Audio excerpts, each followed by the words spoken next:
Começa agora o encontro com o Legislativo, o programa onde você é muito bem-vindo, muito bem-vinda. A ideia por aqui é ir além do que acontece na Câmara Municipal de Viçosa, mostrar as ações dos vereadores. E, claro, abrir um canal de comunicação direto com você. Por isso, a sua participação é tão importante. É muito simples participar. É só você deixar a sua mensagem, vídeo, denúncia, no número que aparece aqui na tela ou pelas mídias sociais da Câmara Municipal. Participe com a gente. Aqui no estúdio, o encontro recebe a vereadora Jamile Gomes, segunda secretária da mesa diretora. Vereadora, um prazer, uma satisfação tê-la aqui no encontro. Ano de 2021, na sua perspectiva, deu tudo certo? Tudo que você planejou para o ano deu para concretizar em termos de mandato? Olá, Mônica. Olá, quem nos assiste. É um prazer enorme também para mim estar aqui. Sobre o ano de 2021 e as realizações, né, do mandato, eu considero que a gente conseguiu pautar e trazer muitas coisas interessantes assim, para o município, né? Pensando numa nova legislatura, né, na expectativa das pessoas em relação ao trabalho dos novos vereadores. Dentro daquilo que eu me propus a trabalhar pela pauta das mulheres, da infância, da classe trabalhadora de modo geral, eu acho que a gente conseguiu sim pautar debates interessantes, né? Vou colocar aí, por exemplo, o transporte público que a gente pautou, a conquista de um carro para o banco de leite que a gente conseguiu através, né, de uma doação da UFV, mas articulada a uma emenda do deputado federal Reginaldo Lopes. Teve outras audiências públicas que a gente promoveu debates, como da farmácia viva, como da renda básica e outras proposições, requerimentos, indicações que a gente foi enviando ao longo do ano dentro do que é papel do vereador. Os desafios são muitos, né? Porque dentro desse espaço limitado que é o papel do vereador, a gente tem que encaixar ali as demandas do povo que são urgentes. E uma delas que eu considero que foi um desafio e que, de certa maneira, a gente não conseguiu concretizar foi a da renda básica. A vida do povo muito difícil durante essa pandemia. A gente viu... a gente tem percebido isso. Claramente. É simples, é só andar pela rua, né?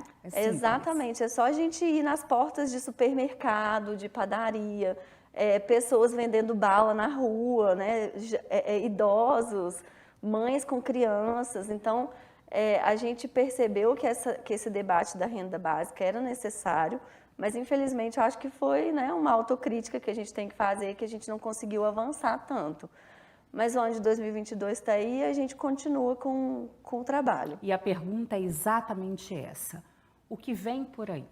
Você vai continuar tramitando nessas áreas ou vem surpresas por aí? Quer dizer, a renda básica é uma cobrança que vem em 2022.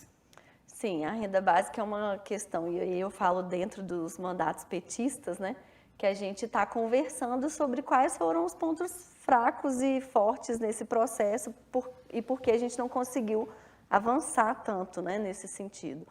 Mas para o ano de 2022 a gente tem um desafio enorme, porque além de ser um ano de eleição, a vida das pessoas continua muito difícil. A pandemia não acabou, o processo de vacinação ele avançou muito, mas ainda tem essa dificuldade do desemprego, da fome, da insegurança alimentar, da falta de vaga em creche, né, da vida difícil que as mulheres vivenciam e a classe trabalhadora em geral, que eles não se resolveram, né? Ainda que tivesse passado o ano de 2021, ainda que a gente tivesse avançado na vacinação e muitas coisas estejam retomando, a vida das pessoas ainda está muito difícil. E já estamos falando numa quarta dose de reforço para a população mais idosa. Então, definitivamente, a pandemia não acabou. Não acabou. Né? Então, esse é um desafio mesmo, assim, de continuar nesse processo avançado de vacinação, inclusive das crianças, né? Tanto de boicote que o governo Bolsonaro colocou nesse processo de vacinação das crianças, a lentidão no processo de vacinação das crianças. Viçosa, a gente finalmente chegou nos 5 anos, né? A minha filha vacinou, inclusive, tem 7, mas a gente tem muitos desafios, porque é um desafio estrutural mesmo, né?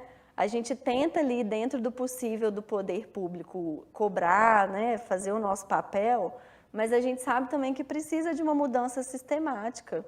E impactos gigantescos, né, vereadora, em tudo, né? Sim. Na saúde, na educação, economicamente falando, enfim, a população está realmente prejudicada. E aí, ano eleitoral, né? A gente vê que uma das suas bandeiras é trazer mesmo uma crítica construtiva a cada reunião ao governo que está. Qual é a sua expectativa para o ano de 2022? Olha, o ano de 2022 eu acho que vai ser decisivo e vai ser, assim, eu considero que a gente sempre ouve em ano eleitoral que o ano eleitoral vai ser a decisão das nossas vidas, né? Porque sempre é. Né? O voto ele tem uma implicação direta na vida das pessoas. Ainda mais quando tratamos de eleições presidenciais. Exatamente, porque são os espaços onde são construídas as políticas públicas, as leis que vão afetar a nossa vida.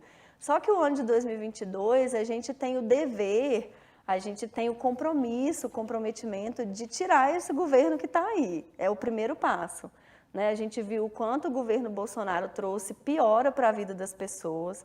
Um governo que não incentivou vacinação quando deveria, um governo que quer acabar com seus inimigos, né? A gente vê o tanto que o gabinete do ódio tem funcionado e não tem trazido benefício para a vida das pessoas, do governo Bolsonaro. Então, a primeira missão nossa é retirar esse presidente que está aí, porque a gente só viu que tudo piorou. A segunda tarefa, né, que eu considero importante, que a gente precisa de comprometimento e muito trabalho, é a gente trazer um governo de fato comprometido com a vida das pessoas. E hoje quem se apresenta possível nesse sentido é o ex-presidente Lula. Né? A gente viu que inclusive ontem ele foi inocentado do último processo pelo Lewandowski. Então a gente tem uma perspectiva de que o Lula que a gente já sabe da trajetória, já sabe como foi os governos, né? Sabe inclusive os pontos que foram falhos naqueles governos e que pode melhorar agora, os erros que a gente não pode cometer de novo, porque senão a gente não estaria nessa situação. Então hoje quem se apresenta possível de comprometimento e vínculo com a classe trabalhadora é o ex-presidente Lula. Mas isso não quer dizer que Lula vai salvar o Brasil, né? Que tudo vai estar bem e feliz se o Lula ganhar no primeiro ou no segundo turno. Não vai ser uma eleição fácil. A gente tem o comprometimento e a tarefa também de eleger deputados e deputadas, né? Que vai ser... Eu ia dizer disso, de uma responsabilidade gigante. Sim. Em termos de exercício da cidadania. Exatamente. Né? Porque é isso, a gente tem que entender, e isso eu falo muito nas reuniões da Câmara, né? Que o papel do deputado não é só mandar emenda parlamentar para as cidades, né? Ainda que sejam muitas emendas boas que contribuem para a construção da infraestrutura e das políticas públicas na cidade. E esta Câmara, eu acho que tem conseguido, né, emendas parlamentares que já estão, inclusive, na conta do Executivo. Sim. A gente tem falado muito disso aqui, que é um auxílio, mas não pode se resumir. Não né? pode se não resumir. Pode ser só isso. Porque as votações dos deputados dentro do Congresso, né, são importantes e impactam a nossa vida. Então, a gente tem que eleger representantes que, de fato, estejam comprometidos com a vida das pessoas. A gente fala isso, parece uma coisa simples, óbvia, né? Mas a gente vê o tanto que lá dentro, nas votações, esses deputados não estão em consonância com aquilo que eles pregam, que, vou representar o povo. Quem representa o povo vota a favor da privatização dos serviços públicos? Quem é a favor do povo vota contra os interesses da população e da classe trabalhadora? Não. Então, a gente tem que ter essa consciência, eu acho que precisa de muita formação política, precisa que a gente saia à rua, converse com as pessoas, fale dos problemas cotidianos de uma forma simples e tente fazer com que as pessoas entendam que esse papel do voto ele é muito importante. E que é fundamental acompanhar Sim. o seu candidato eleito durante todo esse processo. Sim. Acompanhar onde ele votou, em que, como que ele está fazendo, como é que está a vida parlamentar, né? Exatamente. Porque tem gente que nem lembra, né, em quem votou nas últimas eleições. Tem até, se perguntar assim para boa parte das pessoas, tem gente que não lembra. Porque é isso, né? Tem essas pesquisas que inclusive falam que as pessoas decidem voto nas últimas semanas, né, nos últimos dias. Tem essa coisa do favorecimento, da compra de voto que acontece muito. Tem aquela coisa de votar no fulano porque é meu vizinho, porque eu gosto dele, porque é primo. Não tem essa cultura de fazer entender que o representante do povo ele precisa ter proposta, ele precisa ter projeto, ele precisa estar comprometido com aquilo que ele se propôs a fazer enquanto um parlamentar. Então, é muito importante que a gente saia às ruas e converse com as pessoas, porque é na massa popular que a gente vai conseguir mudar as estruturas, né? E outubro já está aí, Já batendo está aí. na porta. Nós já estamos em março, né? Nosso intervalo é muito rápido. Fica aí com a gente.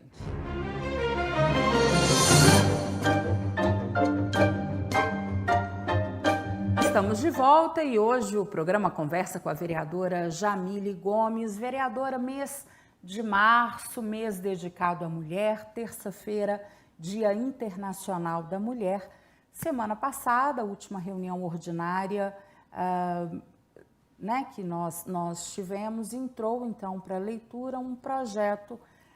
Conta para a gente o que é o projeto, o que trata. Ele deve estar na pauta já na terça, que é o Dia Internacional da Mulher. Fala um pouquinho para a gente.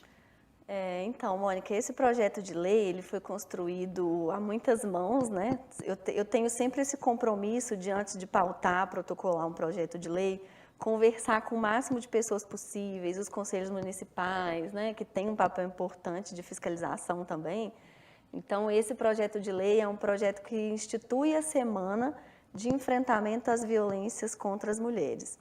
É um projeto que visa, de uma forma educativa, né, promover uma semana que vai ser do dia 7 ao dia 13 de agosto, que marca a semana de homologação da Lei Maria da Penha. Então, é o aniversário, né, ser o aniversário da Lei Maria da Penha, que é um instrumento importantíssimo de enfrentamento à violência no Brasil, é estudado, inclusive, por outros países, e que, infelizmente, surgiu a partir de uma tragédia que aconteceu com a Maria da Penha, né? Mas que se transformou em luta e em movimento nesse sentido, em defesa das mulheres. Então, a gente pautou esse projeto, e eu falo a gente porque tem a contribuição da assinatura da vereadora Marli e da vereadora Vanja também. Das representantes femininas dentro da Casa Legislativa. Isso, da bancada feminina da Câmara Municipal.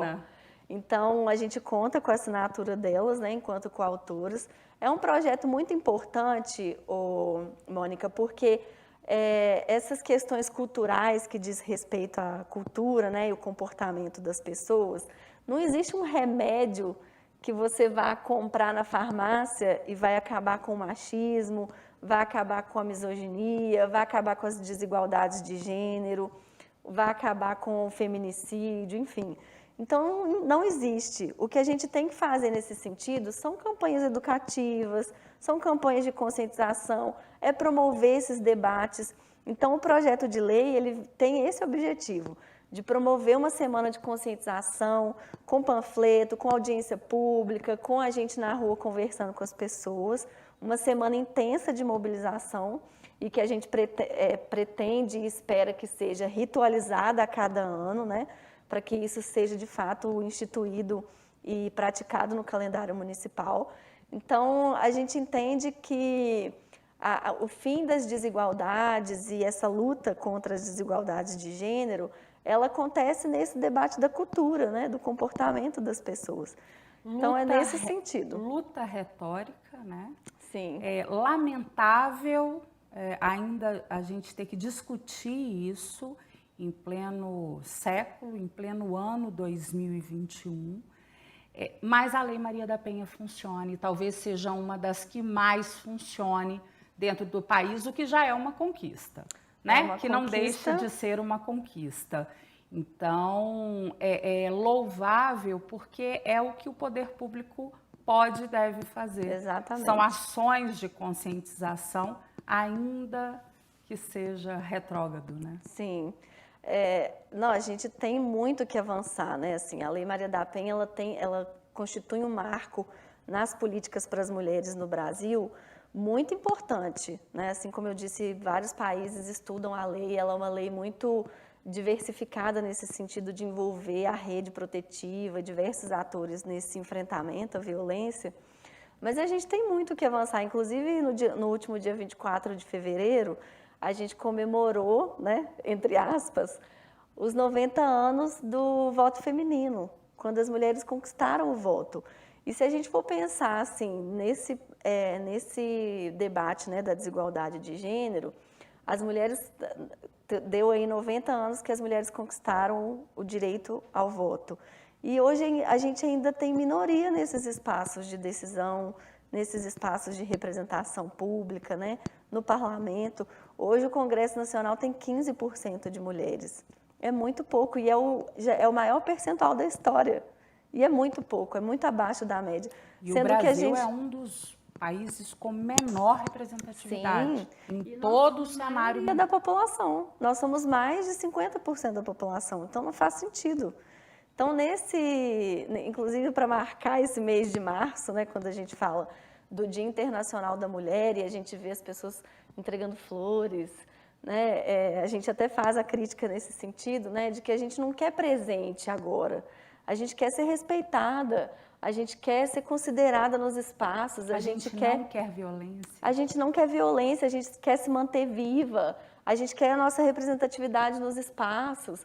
Então, o mês de março e o 8 de março, a gente fala que é mês de luta das mulheres, que é o mês de luta, que a gente enfatiza todas essas desigualdades e o quanto a gente quer o fim delas. E a pandemia trouxe isso, né? Estatisticamente aumentou absurdamente o número em termos de violência contra a mulher, escancarou isso e a gente precisa dessa luta, né? Dessa luta constante. Não, a pandemia, ela escancarou tudo de desigual que tinha na sociedade, né? A pobreza, a miséria e a desigualdade de gênero, né? Que veio aí junto com a sobrecarga das mulheres no ambiente doméstico, né? Que não tiveram com quem dividir o cuidado das crianças, que não tiveram com quem dividir o trabalho do cuidado e da casa, né?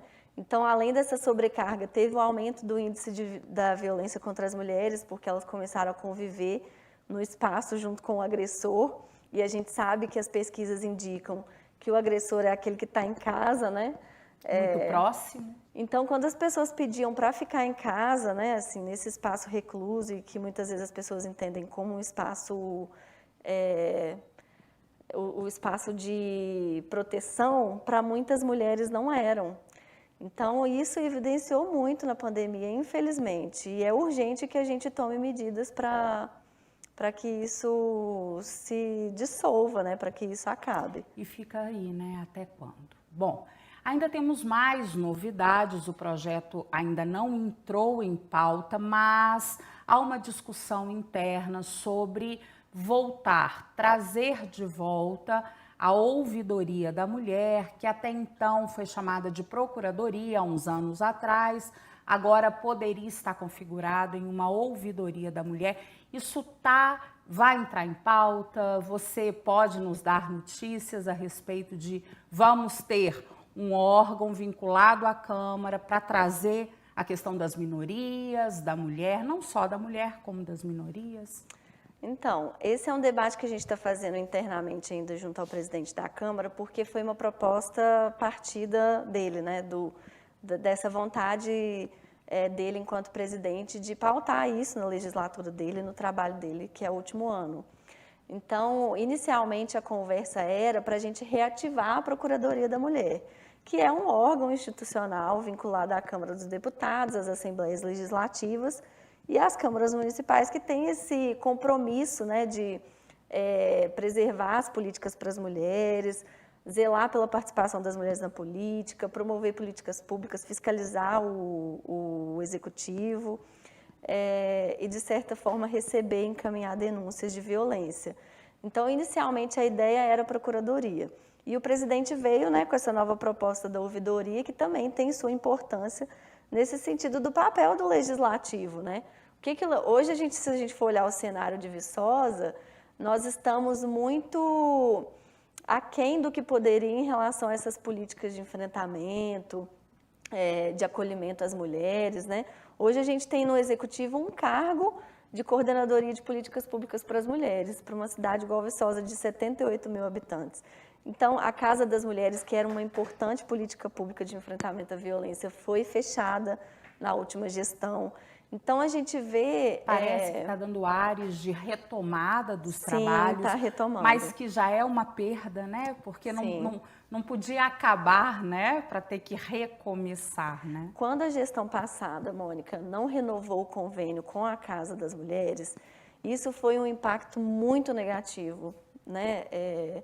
Para a cidade de Viçosa, para as mulheres de Viçosa, porque foi em meio à pandemia, inclusive, né, essa não renovação do convênio, e isso é muito ruim, porque foi num processo justamente em que as mulheres mais precisavam desses aparatos, né, de política pública de amparo nesse sentido, e isso foi muito ruim, porque quando você fecha um serviço público, né, quando a Casa das Mulheres é um projeto de extensão da UFV, mas ela tinha essa parceria com a prefeitura.